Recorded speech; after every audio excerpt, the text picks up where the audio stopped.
श्रीगणेशाय नमः।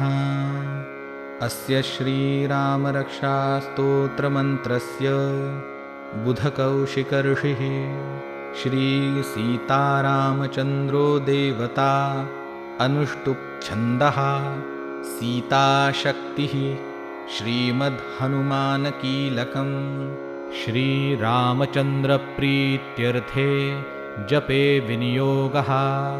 अथ ध्यानं ध्यायेदाजानुबाहुं धृतशरधनुषं बद्धपद्मासनस्थं पीतं वासोवसानं नवकमलदलस्पर्धिनेत्रं प्रसन्नं वामाङ्कारूढसीतामुखकमलमिलल्लोचनं नीरदाभं नानालङ्कारदीप्तं